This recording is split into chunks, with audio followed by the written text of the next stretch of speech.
વડોદરામાં આવેલા કરજણ તાલુકાના સાદરના ગામમાં પંચાયતના ગોચરમાં 150 થી 200 જેટલા લીલા વૃક્ષોનું નિકંદન વાળી દેવામાં આવતા ચકચાર મચી ગઈ છે। ગામના ભરથાલી રોડ તરફ આવેલા પંચાયતના ગોચરમાંથી પંચાયતની જાણ બહાર લીલા વૃક્ષો કાપી સબૂત નાશ કરવા માટે જેસીબી દ્વારા વૃક્ષોના ઠળિયા પણ કાઢી નાખવામાં આવતા ગામના જાગૃત નાગરિકે લેખિતમાં ઉચ્ચ કક્ષાએ રજૂઆત કરતા ખળભળાટ મચી જવા પામ્યો છે।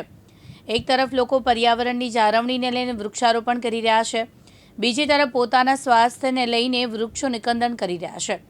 ગામની ગોચરની જમીનમાંથી એક નહીં પરંતુ 150 થી 200 જેટલા વૃક્ષો કાપી લઈ જવામાં આવે છે, તેમ છતાં પંચાયત બેધ્યાન કેમ રહી એ એક પ્રશ્ન છે।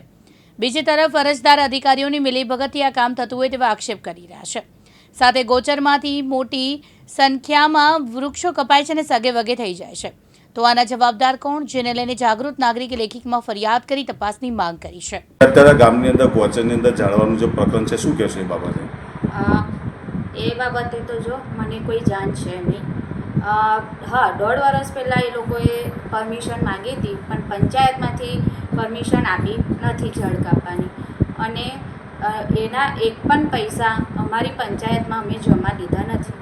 તો જે આ ઝાડ કપાયા છે એ બાબતે તમને ખ્યાલ ખરો કે કોને કાપ્યા, શું? ના, એ પણ કોઈ જ અમને ખ્યાલ નથી, અને અમને કોઈ જાણ નથી કે કોને કાપ્યા છે અને ક્યારે કાપ્યા છે। પંચાયત તરફથી મંજૂરી આપવામાં આવેલી? ના, પંચાયત તરફથી કોઈ પણ મંજૂરી આપી નથી। આ ઝાડવા છેલ્લા 6 મહિનાથી કપાયા હતા। 6 મહિના પહેલાં આ રોડની પેલી સાઈડનું ગોચર ભરથાલીવાળા રસ્તે તે ગામના લોકોને એવું કહેલું, વન વિભાગ અધિકારી બોડાના ફોરેસ્ટરે, કે ભાઈ અમને પરમિશન મળી જશે ને અહીંયા કે વનીકરણ કરવાનું છે, અને આ ઝાડ કાપી અને સાફ કરીને અમે નીલગીરીઓ રોપવાના છે।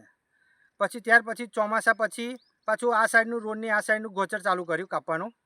ત્યારે બી અમને એવું કીધું ગામના ભોળા માણસોને બધાને કે ભાઈ આ મંજૂરી મળી ગઈ છે ને ઠરાવ છે ને અમારે આ કાપીને સાફ કરીને અહીંયા આગળ નીલગીરી કરવાની છે, સરકાર તરફથી મંજૂરી મળેલી છે।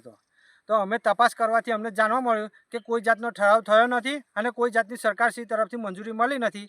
અમારા 50 વીઘાના ગોચરમાં છેલ્લા 10મા મહિનામાં લગભગ 150થી ઉપર ઝાડ, 25 થી 30 ટેમ્પા, દેશી બાવળ, દેશી લીમડા, દેશી સમળા વગેરે ઝાડવા જે અમૂલ્ય છે તે કપાઈ મોટા જાડા થડવાળા 30 થી 35 વર્ષ જૂના, અને એવું કહો કે તમે નીલગીરીનું રોપાણ કરવું છે તો આજે વર્ષો જૂના ઝાડ કાપી અને નાના છોડવા રોપશો તો એ ખરે પર્યાવરણને સુધારશે, બરાબર?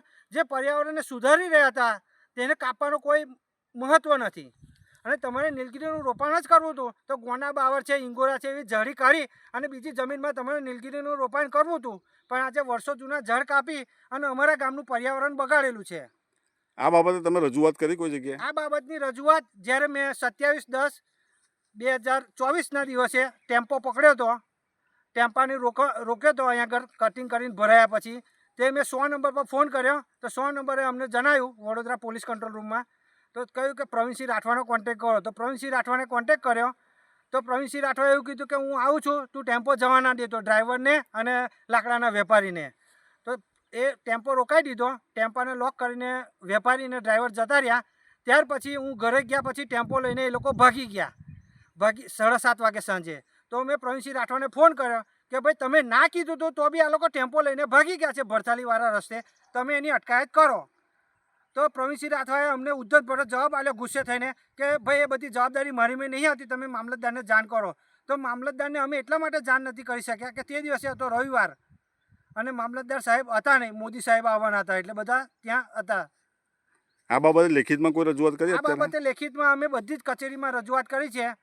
કરજણ પોલીસ સ્ટેશન, કરજણ મામલતદાર, કરજણ પ્રાંત ઓફિસ, વડોદરા વન વિભાગ, ગોધરા વન વિભાગ, ગાંધીનગર વન વિભાગ, લાંચ રૂશ્વત અમદાવાદ, કારણ કે અમને લાગે છે કે અમે લાંચ રૂશ્વત લઈને પોલીસે ટેમ્પો છોડેલો છે। બીજું કે જે આ અત્યારે ઝાડ જે કપાય, તમે કહો છો કે 150 થી 200 જેટલા ઝાડ કપાયા છે, હા, એની કિંમત કઈ પંચાયતની અંદર જમા કેવી તેવી કોઈ માહિતી ખરી તમારી પાસે? એક પણ રૂપિયો પંચાયતમાં જમા થયો નથી। આ પૈસા કઈ ગયા? અને આ લાકડાના માલિક છે પંચાયત, તો આ લાકડા પંચાયતમાં જમા થવા જોઈએ, એની જગ્યાએ સગે વગે થયેલા છે, અને ટેમ્પા નંબર અને ટેમ્પાના ફોટા અને તમામ પુરાવા મારી પાસે છે, અને અહીંયા આગળ મૂલ્ય હોય જેસીબીથી કાઢી નાખ્યો છે અને પુરાવાનો નાશ કરેલો છે આ લોકો। મનોજ દરજી, દિવ્યાંગ ન્યૂઝ, કરજણ, વડોદરા।